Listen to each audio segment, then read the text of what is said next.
It's Alexis Hasselberger, time management and productivity coach. Let me ask you a question. When you get busy, when you feel really overwhelmed, when you've got like way too much to do, what is the first thing you drop? Is it exercise? I think for most people, it's exercise first and then sleep. Those are the first things we drop, even though we know those things are really important to us, to how we feel, to our body, to our productivity even. It seems like those things are the first to go. So we're not going to get into sleep in this video today. We are going to talk a little bit about exercise because this is the one that just seems like this is the first to go, even if it's the thing that helps you stay calm, even if it's the thing that helps you feel good. When we run out of time, exercise is often the first to go.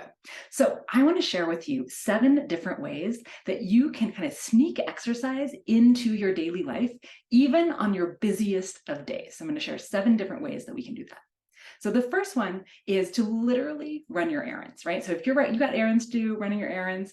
If you live someplace where you can do those things within walking distance, say, so for me, I live, about a mile from the library. I live, half a mile to a mile from a bunch of different stores and things like that. So I will often literally run my errands, meaning if I have library books to drop off, I will walk to the library because I'm holding the library books, drop them off, and then run back home.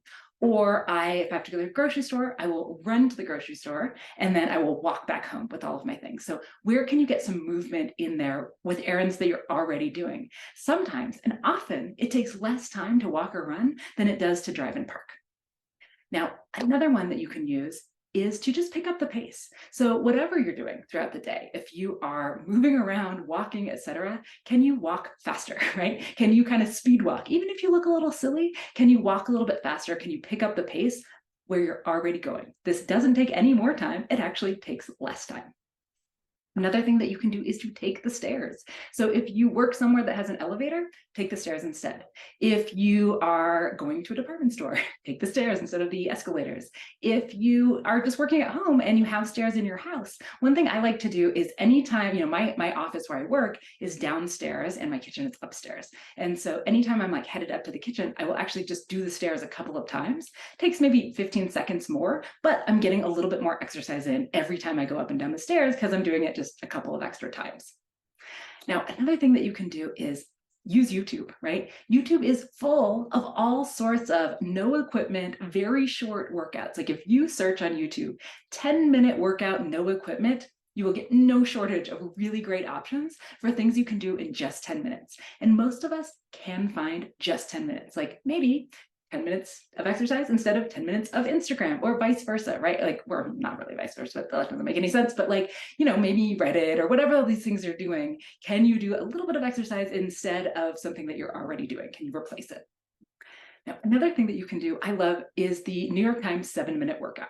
So if you search New York Times 7-minute workout, you will find it. It is literally just 7 minutes worth of 30-second interval training things. You can do it in your house. You can do it in the space between your bed and the wall, the foot of your bed and the wall. You can do it in the space where, in front of your couch, where your coffee table usually lives, right? Just push that on the side. You can do this anywhere. It's pretty effective. I mean, I always feel like when I do it, I feel, out of breath or sore or whatever afterwards.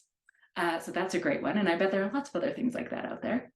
Another thing that I find really interesting is that you can actually just reframe the things that you already do in your life. So there was a really interesting study done with a bunch of hotel room attendants. So like the people that clean hotel rooms, right? And so they had 2 groups, one which was the control group and they didn't tell them anything. And then they had another group, which was the trial group. And for that group, they told them about how the things that they were already doing in their job as cleaners were actually exercise, right? And that these things were actually meeting the Surgeon General's guidelines for, exercise within a day.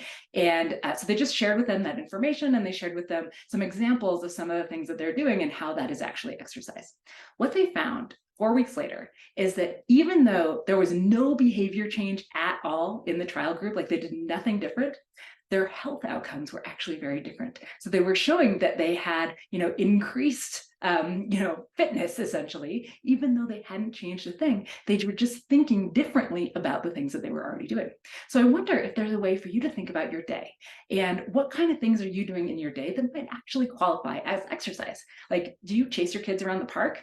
That's exercise, right? Did you unload a bunch of heavy groceries from the back of your car into your house? That's exercise, right? Did you go do a bunch of weeding in your backyard? as exercise, right? Like, what are the things that you're already doing in your life that you could repurpose as exercise?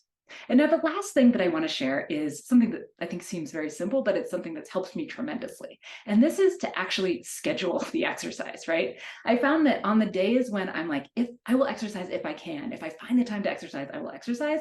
Those are always the days where, of course, I don't exercise because we don't find just extra time lying around, right?